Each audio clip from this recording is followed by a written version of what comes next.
Have you ever wanted to love someone, but couldn't? That's how I felt about Tammy.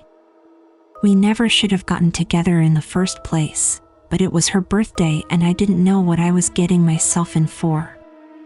She invited all 5 of us from the office and I was expecting to just have a drink and go home. Fast forward to the bar, half an hour passed when we were all supposed to meet, and every time her phone buzzed I knew it was another person canceling at the last minute. But she was glowing with warmth that wasn't dampened by her disappointment, and I had nowhere else to be, and hours can melt together so fast when you found someone to be lonely with. Tammy blamed herself for how the party turned out in a vicious, self-deprecating way that left me scampering to reassure her. And the harder she was on herself, the kinder I had to be, until somehow without meaning to I called her beautiful because I couldn't bear her thinking otherwise for another minute. The way her face lit up in response was proof that I wasn't lying, and the way she smiled back made me feel like it was the first time she'd ever really believed those words. Tammy stayed close to me as we were leaving together. Close enough to feel her breath on my neck. Then her arms were wrapped around my arm and her warmth wasn't just something to be imagined anymore.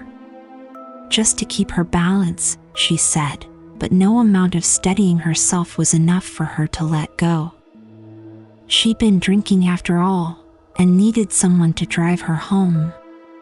While I think she really was beautiful that night, and the more of her she trusted me to see, the more beautiful she became. But love? It wasn't her fault that she came to love me, and it wasn't my fault that I couldn't feel the same. A starving man doesn't care what he eats though, and the lonely will cling to anyone who makes them forget what it's like to be alone. Tammy and I stayed together, and the phrase "maybe this is what love is supposed to feel like" kept hoping up in my head. Tammy treated me with devotion and smothered me in kindness, and the longer we stayed together, the harder it became to imagine my life being any other way. Tammy would do anything to keep me, and she reminded me every day. I could think of no better way to thank her than with everything I had to give.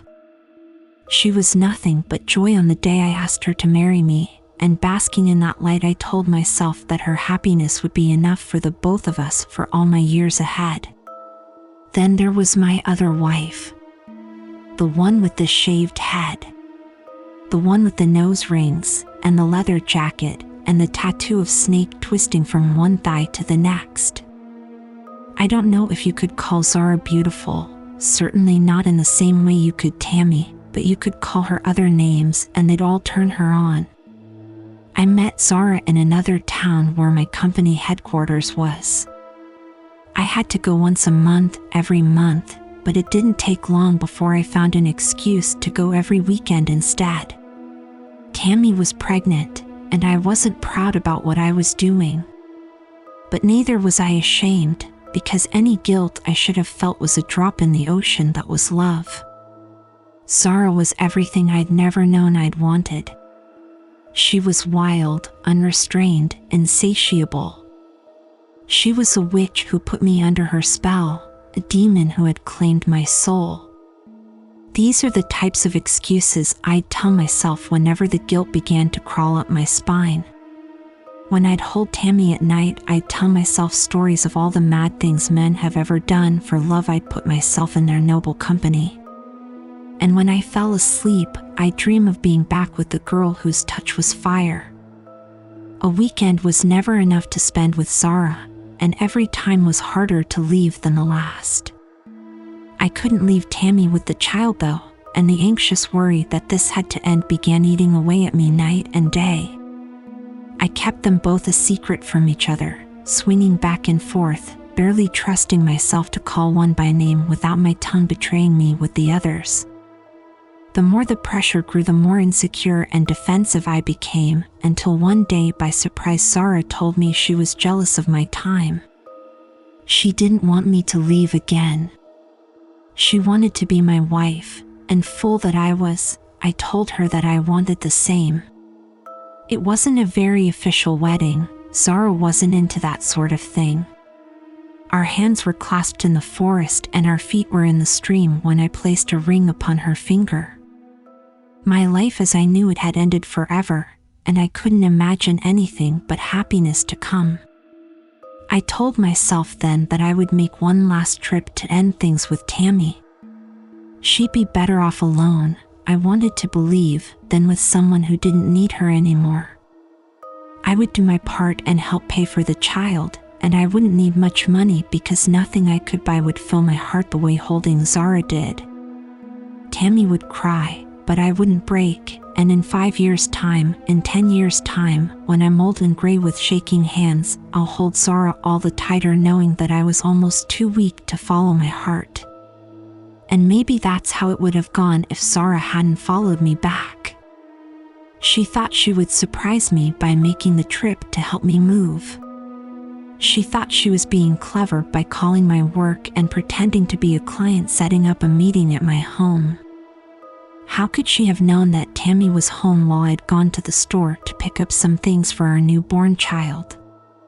The police were home before I was. The weeping young mother and the screaming punk, it wasn't hard for them to figure out what happened. The knife-slashed curtains and the shattered plates, there must have been quite a fight to be loud enough for the neighbors to call the cops. The blood-stained carpet and the dirty tracks into the nursery, there was no way to hide the evidence or mistake what happened to my daughter who was slashed into ribbons before she'd ever learned her name. Zara and I never spoke again. Not even at her trial where I was called as a witness. I couldn't even meet her eyes when I told the jury about the affair, that I'd loved her, and that I knew it was wrong. I told them that Zara had been jealous, that she'd killed the child, and that I never wanted to see her again. The only thing that could have been harder to bear was when Tammy forgave me. She said it wasn't my fault, that I'd made a mistake, that we could learn to be happy together again. And I believed her, because as heavy as this weight was for me to bear, I knew that I couldn't bear it alone.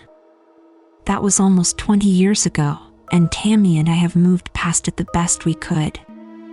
We had 2 more children, both boys. I'm glad of that, because if we'd had a girl, I don't think I could have looked at her without thinking about the child who had been cut. If Tammy can still love me after all that, then who am I to say that I can't love her in return?